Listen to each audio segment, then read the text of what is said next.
በታሪክ ውስጥ እንደ ኒኮላ ቴስላ የሚገርመኝ ሰው የለም።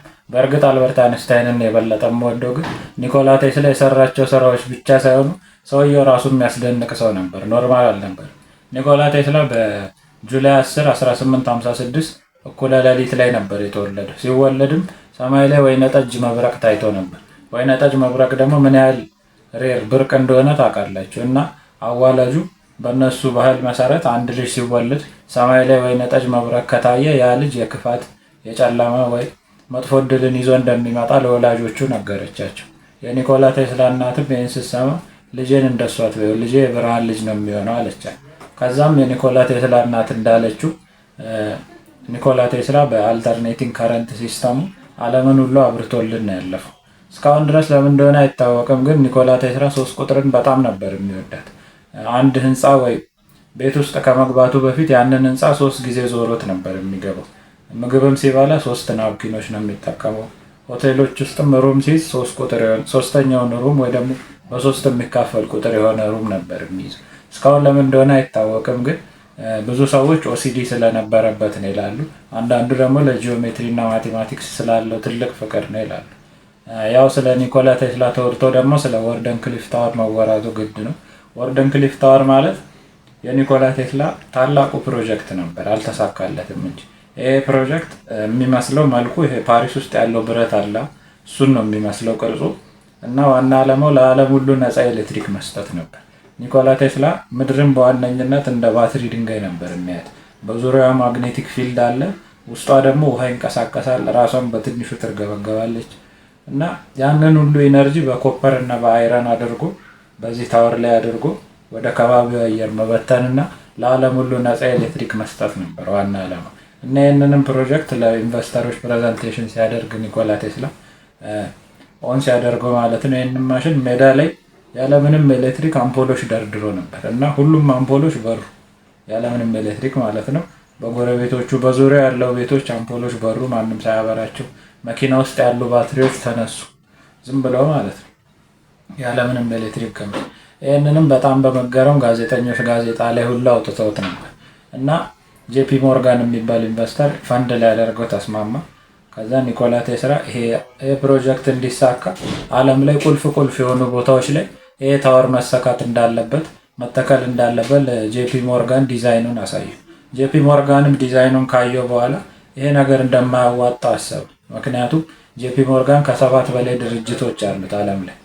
ሁሉም ድርጅቶች ከዛ ድርጅት የሚመረተው ፕሮዳክት ያንን ፕሮዳክት ለመጠቀም ሰው ናፍጣ መጠቀም አለበት ወይ ነዳጅ መጠቀም አለበት።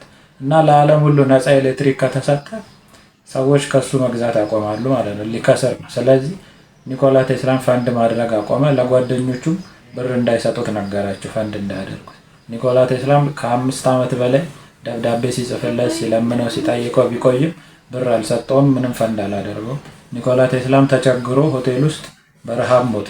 ከዛም በኋላ የሀገሪቷ መንግስት ለምን እንደሆነ ባይታወቅም እስካሁን ድረስ ወደ ኒኮላ ቴስላ ላቦራቶሪ ሄደው ገና ለሰው ያልነገራቸውን ፓተንት ያላረጋቸውን ፈጠራዎች ሁሉ አሽገውት እንዳለ ወሰዱት ማለት ነው ከላቦራቶሪ። ይሄ ብቻ ሳይሆን ሌላ ደግሞ ስለ ቴስላ የሚገርመኝ በየሳምንቱ ለረዥም ሰዓት ፓርክ ውስጥ ቁጭ ብሎ እርግቦችን ይመግባል። የተጎዱም ካሉ ወደ ሆቴሉ ይዞ በመሄድ እስከሚድኑ ድረስ ይንከባከባቸውና ይለቃቸዋል። ቴስላ ህይወቱን ሙሉ ሳያገባ ነው የኖረው። ብዙ ሰዎች ከሆነች ነጭ እርግብ ፍቅር ይዞት ነበር ይላሉ፣ ግን የተረጋገጠ ነገር የለም። ኒኮላ ቴስላም ስለዚህች እርግብ ሲናገር ምንም ሆቴል ብቀያየር የፈለግኩበት ቦታ ብሄድ በመስኮቴ ራሷ ፈልገኝ ትመጣ ነበር አለ። እና በመስኮቴም ገብታ ለረዥም ሰዓት አብረን እንሆናለን፣ ያለ ቋንቋም እንግባባ ነበር ብሎ ተናግሯል። ይቺ እርግብም ስትሞት ከዓይኗ ነጭ ብርሃን በርቶ እንደሞተች ተናግሯል። የእሷንም ሞት እንደ ስራውን ለማቆም እንደ ምልክት በማየት ከእሷ ከሞተች በኋላ ረጅም ጊዜ ስራውን አቆሞ ነበር ኒኮላ ቴስላ። በ1942 ኢንተርቪው ላይ ቁጭ ብሎ የሆነ አባባል ተናግሮ ነበር። if you wanna understand the secrets of the universe think in terms of frequency, vibration and energy። ይህን አጽናፈ ዓለም መረዳት ከፈለጋችሁ ሁሉንም ነገር እንደ ኃይል እና እንደ እርግብግቦሽ እዩ ብሎ ተናግሮ ነበር። እና እሱ ከሞተ በኋላ ነው ሶሊድ ስቴት ፊዚክስ እና ኳንተም ፊዚክስ የሁሉ ነገር አተሞች እየተርገበገቡ እንደሆነ ያረጋገጡት። ያው እንደምታውቁት እዚህ አጽናፈ ዓለም ውስጥ ሁሉ ነገር ከአተም ነው የተሰራው እና አተሞች እየተርገበገቡ ከሆነ ሁሉ ነገር እየተርገበገበ ነው ማለት ነው። እንደዚህ ማለቱ ነው ኒኮላ ቴስላ ሁሉንም ነገር እንደ ርግብግቦሽ እዩ ሲል። ሁለተኛው ደግሞ ሁሉንም ነገር እንደ ኃይል እዩ ብሎ ነበር። ይህም የተረጋገጠው በአልበርት አንስታይን አንጻራዊነት ጽንሰ ሀሳብ እና ኢኳልስ ኤምሲ ስኩዌር ፎርሙላው ነው። የአንስታይን ጽንሰ ሀሳብ ዋና ሀሳቡ ሁሉ ነገር ከኢነርጂ እንደተሰራ ነው። ሁሉ ነገር ከታመቀ ኢነርጂ ነው የተሰራው። አሁን እኔ ለምሳሌ ከምን ያህል ኢነርጂ እንደተሰራው ለማወቅ ክብደቴን ማሴን በሲ ስኩዌር እናበዛዋለን። በብርሃን ፍጥነት ስኩዌር፣ ሲ የብርሃን ፍጥነት ስኩዌር በኢኳልስ ኤምሲ ስኩዌር መሰረት ክብደቴን በብርሃን ፍጥነት ስኩዌር ስታበዙት የሆነ ቁጥር ይመጣል። ያ ቁጥር በጁል ነው የሚለካው ኢነርጂ። ከዛን ያህል ኢነርጂ ነው እኔ የተሰራሁት ማለት ነው። ያን ያህል ኢነርጂ ተጨምቆ ነው እኔ የተሰራሁት። ይህም ማለቱ ነው ኒኮላ ቴስላ ሁሉንም ነገር እንደ ኃይል እዩ ሲል። ያው እስካሁን ሰዓት ድረስ በጣም ብዙ ፈጠራዎቹን ብዙ ሰው ቢሰርቀውም ፓተንት ሳያደርግም ቢሞትም እስካሁን ድረስ በሱ ስም ያሉ ፈጠራዎችን ልንገራችሁ። አንደኛው የሃይድሮ ኤሌክትሪክ ፓወር ግድቦች፣ እሱ ነው መጀመሪያ የፈጠረው።